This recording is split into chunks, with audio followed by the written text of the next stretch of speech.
Serbisyo Publiko. Aksyon Radio! Sa Bacolod, Aksyon Radio! Aksyon Radio!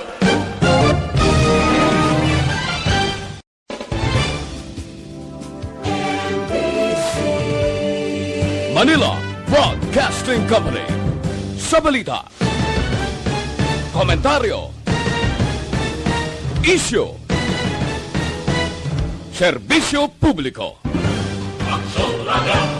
Sa Bacolod, Aksyon Radio! Aksyon Radio!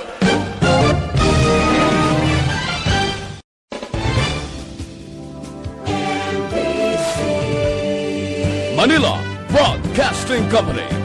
Sa balita, komentaryo, isyu, serbisyo publiko. Aksyon Radio! Sa Bacolod, Aksyon Radio! Aksyon Radio!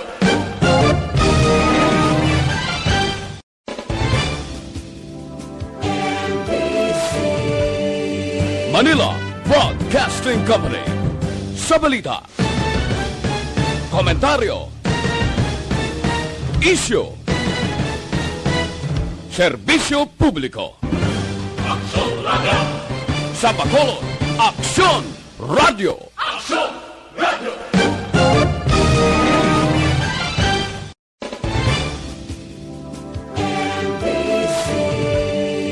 Manila Broadcasting Company. Sa balita, komentaryo, isyu, serbisyo publiko.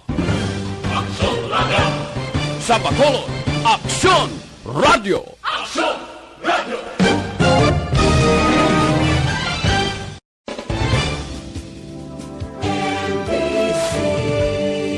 Manila Broadcasting Company. Sa balita, komentaryo, isyu, serbisyo publiko. Aksyon Radio! Sa Bacolod, Aksyon Radio! Aksyon Radio! Action Radio Philippines Standard Time, last 6:05. Ang oras ginadulong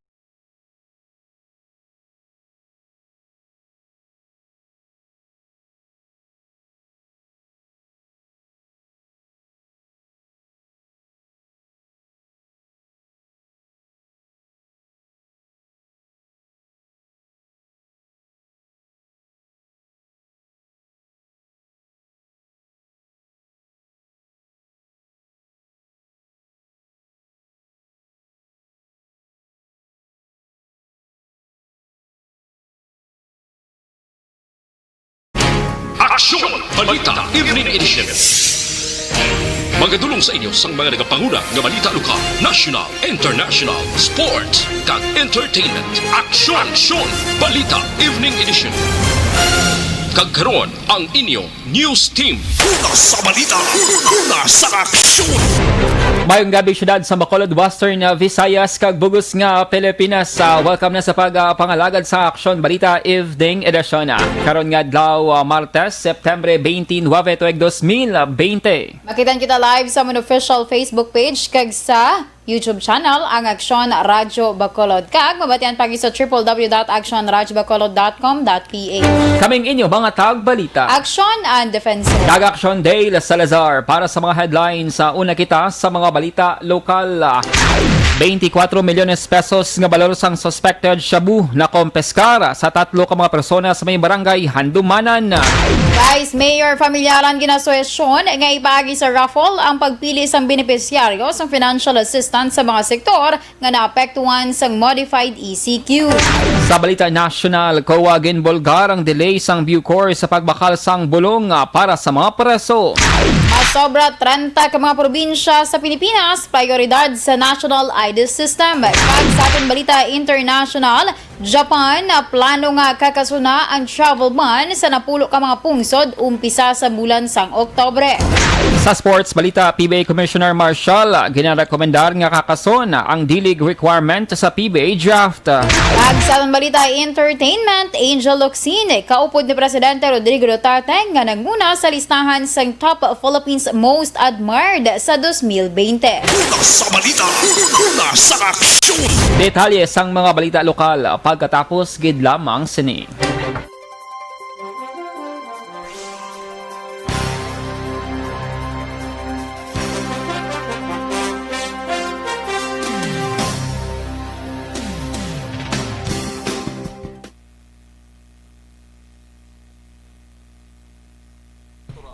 And good evening sa mga ka-aksyon namon nga nag-monitor via Facebook Live sang Aksyon Radio Bacolod. Hep hep hooray sa mga ka-aksyon naton, energy mga ka-aksyon. And good evening, padayon lang sa pag-comment down sa inyo sining mga greetings sa panamyaw kag iban pa dira sa comment section sa Aksyon Radio Bacolod.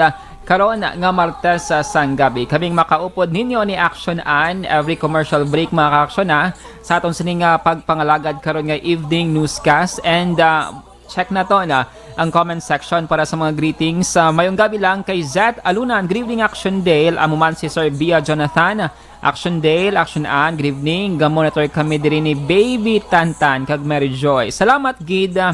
And of course, araman si Ma'am Sheila Alagos, good evening Aksyon Radio Bacolod. Salamat.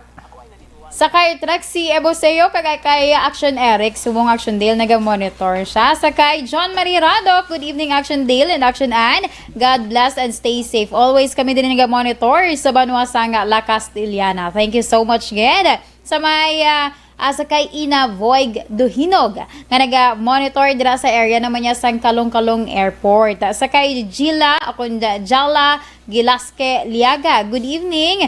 Bilog nga Bacolod, monitor kami from Quezon City, Manila. Sa kay President Dennis, good evening. Naga-monitor siya kuno sa area sa Banuasang San Enrique. Kag sa tanan nga naga-monitor man dira sa Banuasang San Enrique kag mga solid listeners kung si Dennis pa, solid energy fans. Thank you so much, Ged. Sa kay Jocelyn, Ma'am Jocelyn Arisabita Olak, good evening man. Sa kay Ma'am Emmy Esmeralda Dolido nga naga-monitor kag panamyaw man sa nga pagmayong gabi dira asa tanan nga miyembro sang Energy Fans Club. Sa kay Sir David Gonzaga nga naga-monitor.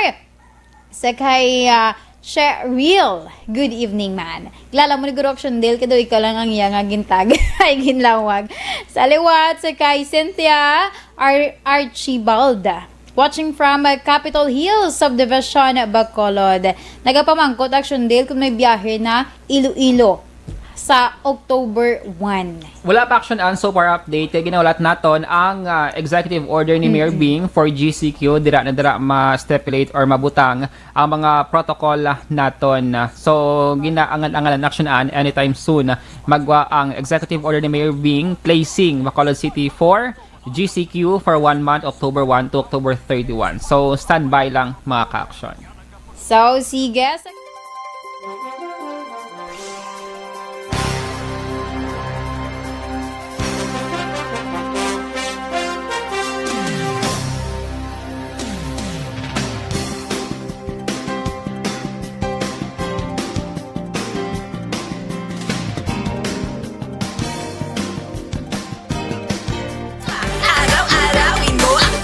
So much. Sa kay Alexander Pila, naga-monitor man sila sang iyay ang asawa dira sa barangay Handumanan. Sige, sa kay Eileen Dicen, mayong gabi Action Dale and Action and keep safe watching from Binondo, Manila. Correct pa dira Action Dale? Yes, Action An. Sige, padayon lang sa pag-comment Action An sa mga action naton nga naga-monitor by Facebook Live. Magabalik kita dugay-dugay. Standby.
Mula sa Aksyon! Action Radio Philippines Standard Time las 6:13 kagkaron sa detalye na sang mga balita lokal. Inakompeskara ang balora 24 milyones pesos ang ginasospetsuhan shabu sa tatlo ka mga persona sa drug bypass operation sang Regional Drug Enforcement Unit o kun RDU las 9 kainasing aga sa may Purok Datiles, Barangay Handumanan, Syudad sa Bacolod. Ang subject sang operasyon aging kilala kay Carlene Lunares. Nadakpan man ang utod sini nga si Richard Lunares kag living partner sini nga si Nestor Brenyosa. Sulo kay Lieutenant Thursley Castillo ang team leader sang RDEU. Isa ka bulan nila nga gin-surveillance si Lunares kag subong nga adlaw nagtransaksyon ang otoridad sa utod sini nga mo ang gin-aligara runner ni Carlina. Dugang pa ni Castillo, may ideya na sila kung diin nagakuha sang supply si Lunares apang nagpamalibad nga ipagwa para hindi makompromiso ang ila sini nga operasyon. Ginaragway ni Castillo nga armed and dangerous ang nasambit nga grupo nga padayon nila nga ginamonitor. Nagapati man si Castillo nga ang nagapalakad sang padayon nga baligyaanay sang illegal nga droga. Ang yara na sa preso sa Muntinlupa Jail kag mayara lang sang runners sa sagwa sang presuhan. Siya sir, sa aming case build-up sa kanya, na consider siya na high value individual and nakalagay po sa top priority list ng illegal drugs natin. Pero hindi ko pwede i-disclose sir kung sino yung tatago kasi napaka po ng information, napaka-raw pa po. So, Portion sang palayag sang team leader sang RDEU, Lieutenant Thursley Castillo. Sa iba niya balita lokal, plano sang fast craft operators nga magasapol kaupod si Bacolod City Mayor Evilio Nardia agud hibaluon kung napahanugutan na nga magbalik ang biyahe sang sakayan pandagat padulong Iloilo Bacolod vice versa. Matapos si paidalom na ang Bacolod kay Iloilo City sa General Community Quarantine umpisa Oktubre 1. Suno kay MBCCI President Frank Carbon sa pagsulundan sang GCQ, pahanugutan na kuntani ang tanan nga mga mode of transportation apang ilang man ginakonsiderar ang desisyon sang duha ka mga local chief executives sa rason nga luyag nila ini nga istoryahon.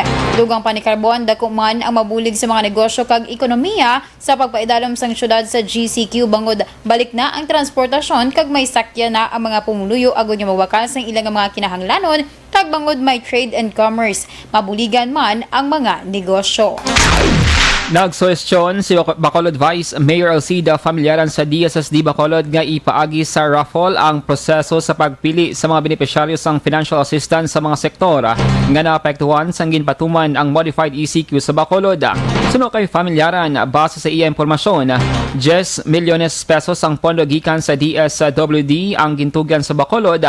Ang 5 million pesos ang iga-release sa bulan sang Septembre kag iga-release naman ang dugang 5 million pesos sa bulan sang Oktubre.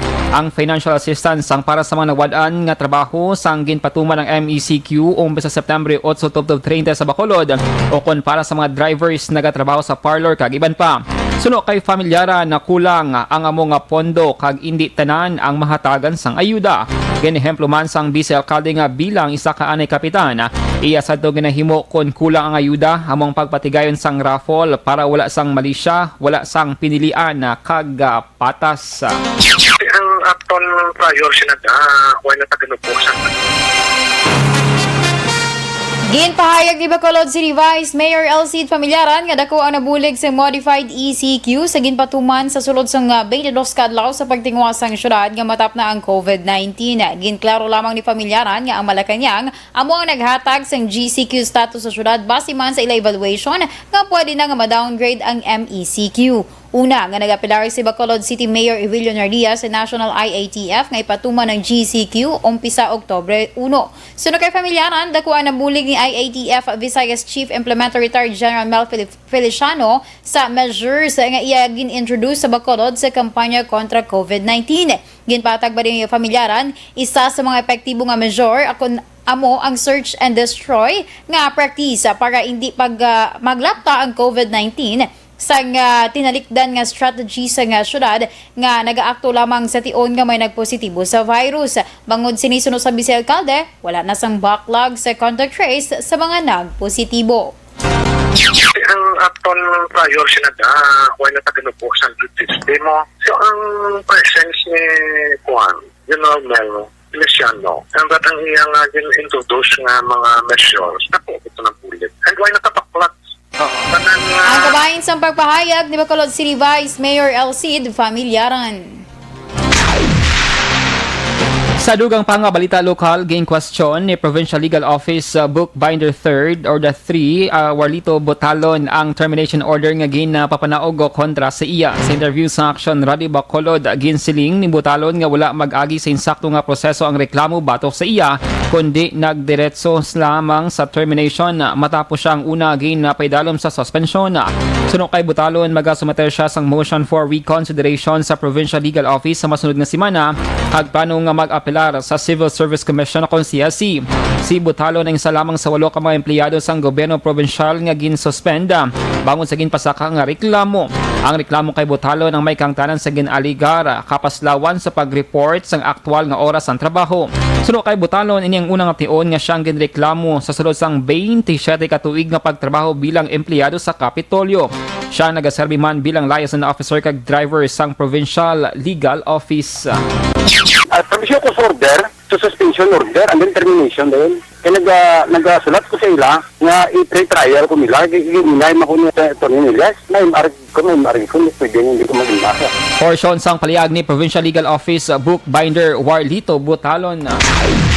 Formal nga gin-turnover sang lokal nga pangluan sang syudad sang Kabankalan sa mga adlaw pagi kay Mayor Pedro Zayco Jr. ang mga LED flat screen television kag monoblock chairs nga gamiton sa mga daycare workers.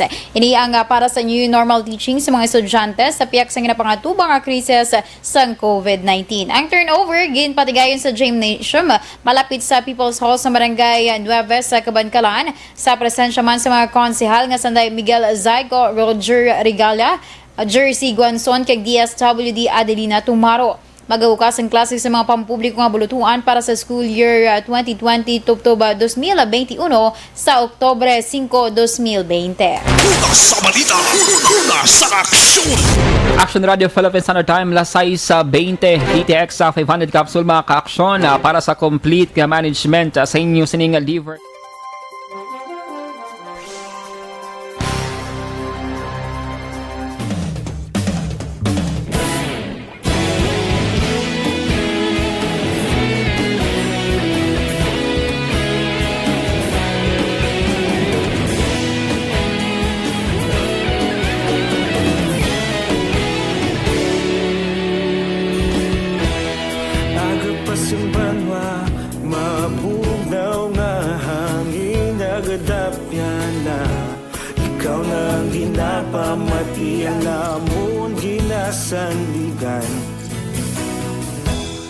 Tingog sang probinsya, kamatuuran ginapalap na.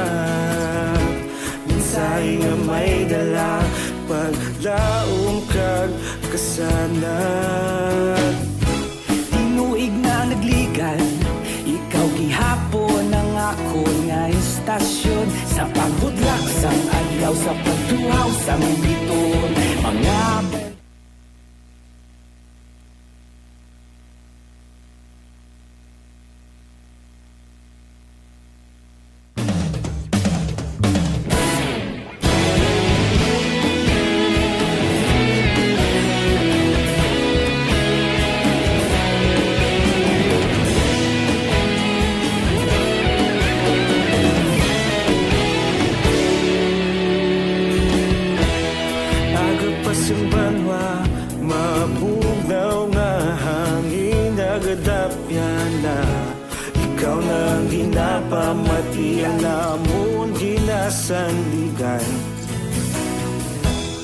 tingog sang probinsya, kamatuuran ginapalap na.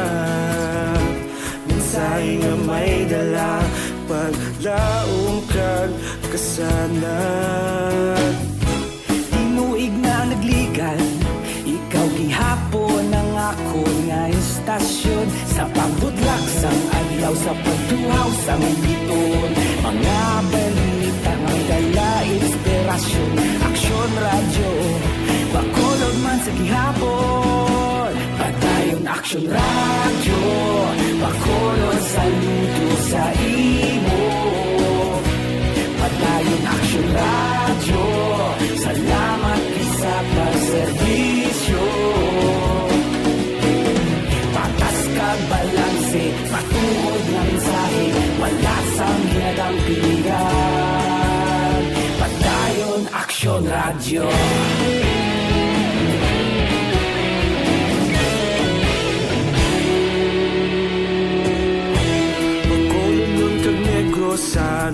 inyong pamatian.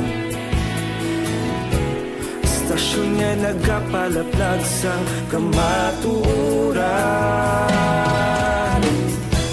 Mabakod nga prinsipyo, reporter handa sa serbisyo. Kahapon, karong kag sa gihapon, kita magapadayon. Tinuig na nagligan, ikaw gihapon ang ako nga istasyon. Sa pagbutlak sang adlaw, sa pagtuhaw sang bituon, mga balita na may dala inspirasyon. Aksyon radyo, bakolon man sa gihapon. Padayon Aksyon radyo, bakolon saludo sa imo. Padayon Aksyon radyo, salamat kit sa pagserbisyo. Patas kag balanse, matuod na mensahe, wala sa ginadampigan. Padayon Aksyon radyo. Una sa balita, una sa aksyon, sa Bacolod Aksyon Radio. Una sa balita, una sa aksyon, sa Bacolod Aksyon Radio. Ikaulog na na'y sagsay ang mga kahintangan. Responsable na pagbalita, pagdayo na ipalak na. Malasig pero sigurado, aksyon na may dalang pagpalangga.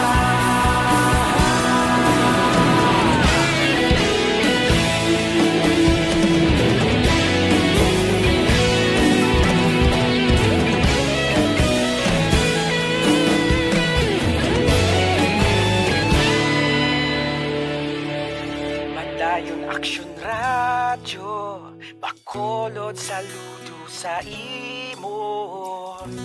Padayon Aksyon radyo, salamat kit sa pagserbisyo. Padayon Aksyon radyo, bakolod saludo sa imo. Padayon Aksyon radyo, salamat kit sa pagserbisyo. Patas kag balanse, matuod nga mensahe, wala sang ginadampigan. Padayon Aksyon radyo.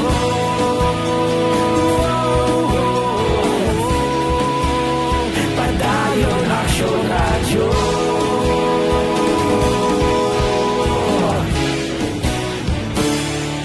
Padayon Aksyon radyo.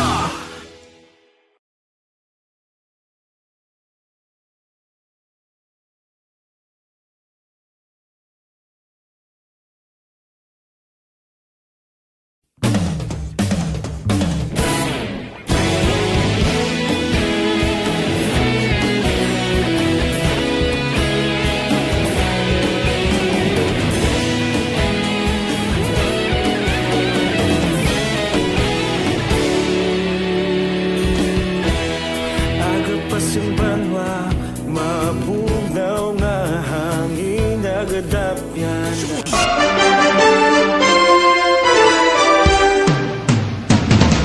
Lasay sa 27 Aksyon Radio Philippine Standard Time kagkaroon sa detalye na sang balita national. Ginbulgar sang COA ang ginaligar delay nga pagbakal sang Bureau of Corrections sa Bucor sa mga bulong para sa mga PDL kon preso. Sa bago lamang ginpagwa nga 2019 report, ginpahayag sang COA nga ang pagbakal sang bulong nga ginahanglanon sang New Bilibid Prison Correctional Institution for Women kag Reception and Diagnostic Center ang nagsobra na sa 3 ka bulan nga limitasyon nga gintala na sang layi.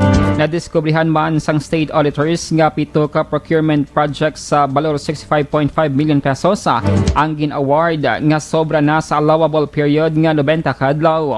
Suno sa COA ang delay nga naglabot sa 71 tubtob sa 75 ka adlaw. Mayara man sang 14 ka mga proyekto nga nagabalor sang masobra 56.5 million pesos nga may winning bidders apang wala naka-issue sang notice to proceed pagkatapos sang 90 ka adlaw halin sang ginumpisahan ang bidding. Samtang ginpahag naman ni Justice Secretary Minardo Guevara nga usisaon sini ang findings sang COA. Mayara sang 118 milyones sa pesos nga unliquidated cash advances kag undocumented disbursement sang 2019 ang Philippine Drug Enforcement Agency o PDEA. Base sa ginpagwa nga 2019 nga audit reports ng Commission on Audit o COA, ang ahensya mayara sang 87 million pesos nga unliquidated cash advance nga ginhatag sa 28 ka mga empleyado. So sa state auditors, paglapas ini sa COA Circular Number 97-002 nga nag-require sa accountable officer para i-liquidate ang cash advance para sa petty operating expenses sa sulod sang 20 ka adlaw pagkatapos ng tuig kag bag-ohon sang masamikon ginakinahanglan. Dugang pa sang COA ang wala pag-liquidate sang PDEA sa 87 milyones pesos ang paglapas man sa Presidential Decree Number 1445 nga nagasaad nga ang cash advance dapat i-report kag i-liquidate sa tion nga natapos na ang proseso subuman wala na sing additional cash advance ang tugutan sa sinuman nga opisyal o kon empleyado. Samtang sa dugang pang balita national, mas sobra 30 ka mga probinsya ang iprioridad sa Philippine Identification System o kon PhilSISA. Sa virtual press briefing, ginpahayag ni DILG Undersecretary Jonathan Malaya ang mga probinsya ang ginalakipan sa Ilocos Sur, La Union, Pangasinan, Cagayan, Isabela, Bataan, Bulacan, Pampanga, Nueva Ecija, Tarlac, Zambales, Batangas, Cavite, Laguna, Rizal, ara man ang Albay, Camarines Sur, Masbate, Antique, Capiz, Iloilo, Negros Occidental, Bohol, Cebu, Negros Oriental, Leyte, Compostela Valley, Davao del Norte, Davao del Sur, Davao Occidental, kag probinsya sang Tawi-Tawi.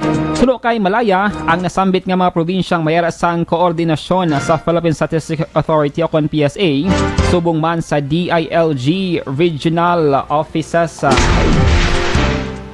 May 88% sa mga Pinoy ang nagpabutyag sang pagkabalaka nga matapikan sang COVID-19. Sa dinang pareho nga porsyento ang na-record 3 ka bulan ang nagdigad. Sa SWS survey, gipatigayon sa itong Setyembre 18-20, nagapakita nga sa 85%, may 63% ang mas nga nagakabalaka, kag 22 naman ang somewhat worried. Samtang, 7 naman ka porsyento ang may gamay nga pagkabalaka, kag 6 ka porsyento ang wala sang kabalaka, kung isa sa ila pamilya ang matapikan sang virus. Ang worry rate mataas sa Balance Luzon nga may 87%, ginsundan ini sang Visayas nga may 84%, Metro Manila nga may 83%, kag Mindanao nga may 80%.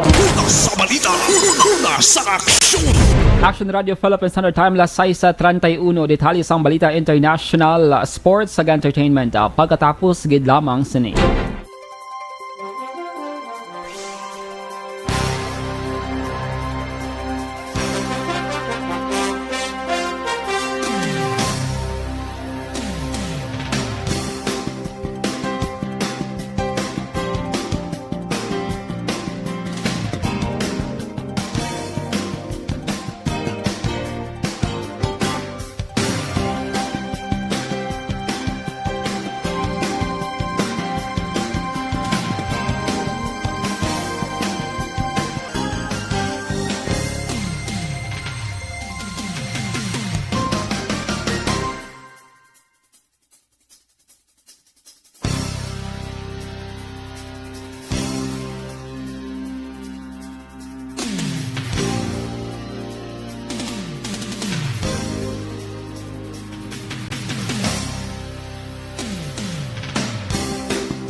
Mga kaaksyon, madamo sa nagpalaylay na pamaagi at protektahan ang imong kaugalingon batok sa novel coronavirus 2018 o ng COVID-19. Isa sa mga pinaka-importante ang regular, safe, and effective hand hygiene gamit ang habon kag tubig o ng alcohol-based hand rub. Yan ang proseso sa paghugas ng gamot na rekomendado sa World Health Organization.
Gamit ang mga aksyon ni mo ng WHO Safe Hand Challenge agad maging handa sa coronavirus 2019. Padayon mga aksyon.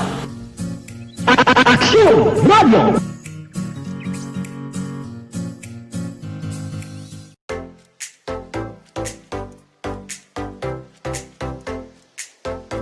Mga kaaksyon, madamo sa nagpalaylay na pamaagi at protektahan ang imong kaugalingon batok sa novel coronavirus 2018 o ng COVID-19. Isa sa mga pinaka-importante ang regular, safe, and effective hand hygiene gamit ang habon kag tubig o ng alcohol-based hand rub. Yan ang proseso sa paghugas ng gamot na rekomendado sa World Health Organization.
Gamit ang mga aksyon ni mo ng WHO Safe Hand Challenge agad maging handa sa coronavirus 2019. Padayon mga aksyon.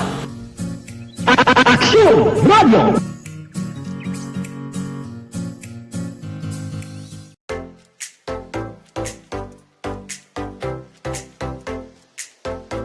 Mga kaaksyon, Sa aksyon! Kag sa aton balita international, plano sa pungsod Japan yagakasuna ang ban sa overseas travels na pulo ka pungsod umpisa sa masunod nga bulan ukon sa Oktobre Kag ginalauman nga ang among nga tikang magatulod man sa iba nga pungsod nga kakasuna ang ilaman nga travel ban sa mga Japanese. Sa report sa nga Nikkei Business Daily, lakip sa napulo ka pungsod ang mga Australia, New Zealand, Vietnam kag iban pa nga mga pungsod nga may manubo nga kadamuon sa kaso sa COVID-19 infections. Apang ang desisyon kung bala magbaton sa travelers halin sa Japan, magadepende na sa gobyerno nga ilang nga pagakadtuan. Una sa balita, una sa aksyon. Sa sports balita, ginarekomendar ni PBA Commissioner Willie Marshall nga hindi na pagstriktohon sang liga ang draft requirement matapos nga na-cancel ang D-League season bangon sa COVID-19 pandemic. Ang mga incoming PBA rookies ang gina-required nga maghampang sang kapin 7 ka mga games sa ka-D-League conference. Samtang ang mga field foreign players ang required naman nga maghampang sang kapin 7 ka mga hampang sa 2 ka mga conferences. Sulok kay Marshall, iya ipalambot sa mga governors nga hindi na ilakip ang requirement nga D-Liga kag pwede na makadiretso sa draft. Ang mga rookies ang dapat nagaedad 21 anyos sa pag-abot sa adlaw sang PBA draft. Tradisyon na nga ang draft ang unang activity para sa bagong nga season sang PBA. Hagin ang gintadana sa Desyembre karon nga tuig o kon sa Enero sa 2021. Una sa balita, una sa aksyon. Ag sa aton balita entertainment, ginkilala bilang Philippines Most Admired subong 2020 sa Angel Oxin kag Presidente Rodrigo Duterte. Kalakip man sa top 10 list sa mga Filipino personalities among sanay Manny Pacquiao, Isko Moreno, Catriona Gray, Sarah Geronimo kag Liza Soberano. Sunod sa official website nga YouGov, isa ka British international internet-based market research kag data analytics firm nga nahamtang sa UK, ginapakita nga ang percentage shares ang admiration sa kada persona sa 42 ka pungsod kag region sa bug-os nga kalibutan. Subong nga survey, amo ang ginakawig pinakadako para sa private group nga may masobra 45,000 ka tawo sa 42 ka pungsod kag teritoryo ang gin-interview para mag-compile ang amo nga listahan. Una sa balita, una sa aksyon. Lasay sa 40 Aksyon Radio Philippine Standard Time. Inyo nabatihan ng kabugusan nga mga balita sa Aksyon Balita Evening Edition. Karon nga daw Martes, September 29, 2020.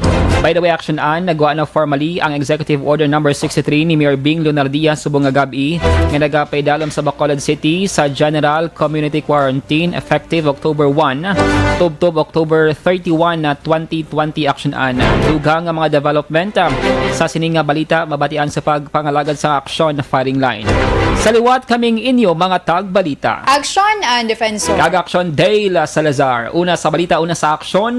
Sa Bacolod Aksyon Radio. Aksyon Radio.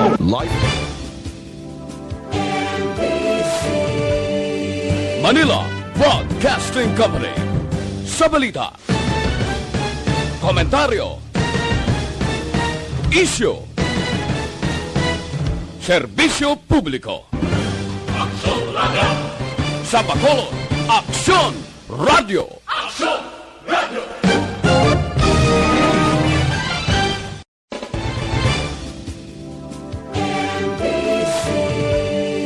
Manila Broadcasting Company.